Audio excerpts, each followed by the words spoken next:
Hi, bankruptcy attorney Brian Barboza here, and today I'm going to discuss what is bankruptcy generally. Before we get started, if bankruptcy is something that you want to talk more about or you want to explore, please feel free to give me a call or go to my website, barbozalaw.com, book an appointment to speak with me for free directly through the website.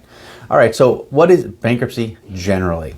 So a lot of times I meet with people who, of course, they're in debt and they want to know what their debt relief options are, and we discuss bankruptcy.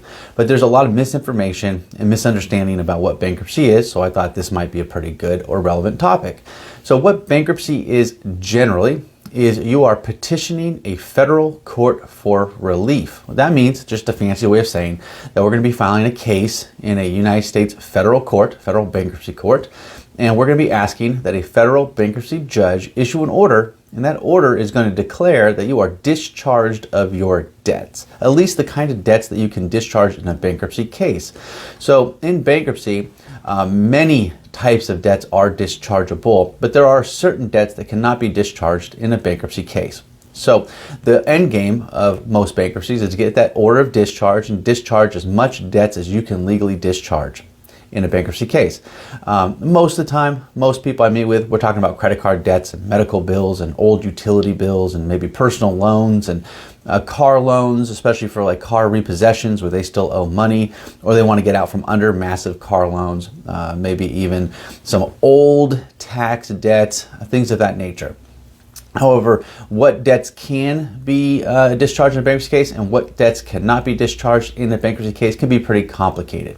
But ultimately, we're asking the judge to issue that order, declaring you are discharged of your debts.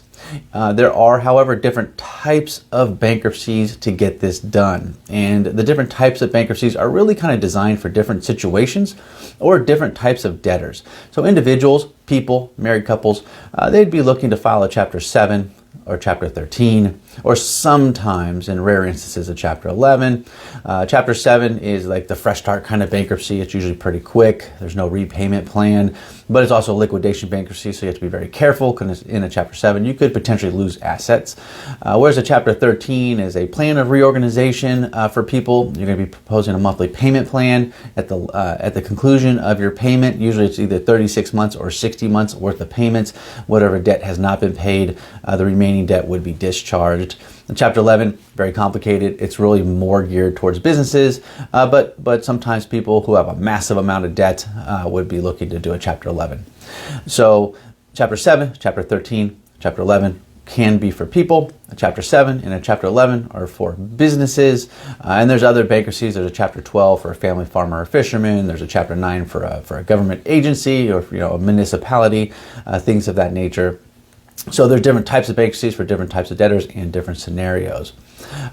In order to determine if bankruptcy is something that's right for you, however, there's a pretty significant analysis that needs to be done. You got to look at your income, you got to look at your debts, you have to look at your assets, and then you got to kind of figure out what kind of bankruptcy best suits you and your needs, and perhaps what bankruptcy you might qualify for and what bankruptcy you might not qualify for. So that's really it. Generally speaking, bankruptcy is just asking a federal court for debt relief. You're trying to get that judge to issue that order, declaring you are discharged of your debts. You're going to want to know which debts can be discharged and which debts cannot be discharged. And then especially if you're going to file a Chapter 7, you want to know what assets you would be allowed to keep and what assets you might not be allowed to keep. So that's it. If bankruptcy is something you want to talk more about or you want to explore, please feel free to give me a call or go to my website, barbozalaw.com, book an appointment to speak with me for free directly through the website. As always, thanks for taking the time to watch this video. I hope it was helpful. Hope you got something out of it, and have a good rest of your day. All right, take care. Bye.